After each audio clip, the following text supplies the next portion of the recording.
আমি মোবাইলে বিবাহ করেছি। আচ্ছা, একটা এরপর ওই মেয়েকে আমার কাছে ওমরা হজ করানোর জন্য আমার কাছে এনেছি।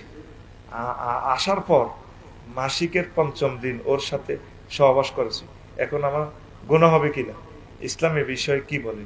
প্রশ্নটির অতি জরুরি জবাব সাহেব, প্রশ্নটি অতি জরুরি। এটা হলো এই যে হেদায়াতে বলছে শাহেদাইনে, তারপরে মুসলিম আইনে, এইভাবে সাক্ষীগণ হাজিরাইনে মজলিসে হাজির থাকা লাগে। এখন যাক, অনলাইনে যদি দেখা যায়, নেট যদি এইভাবে সাক্ষীরা চেনে দেয়, হ্যাঁ সাক্ষীর করো তুইও সিনচত বা মজলিস আছে, মজলিস হচ্ছে দূরদেশের কারণে নেটে কবুল বললে ইজিন দিলে হবে বিয়া।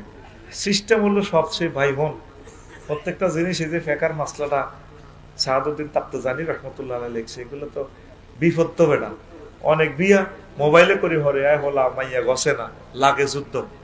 আমেরিকা বিয়াগুলো বেশিরভাগ এ হয় ফলার টিয়াটি ৫০-৬০ লাখ মাইয়ার বা আর সবে একই মিলি খাই মাইয়া করে ফরকিয়া কোন মাইয়া তোমার কাছে চায় না বাবা আটা কিনতাম তো কিনলে সে সময় হাতের টিয়াটা খাইছো কা, কথা ঠিক কিনা?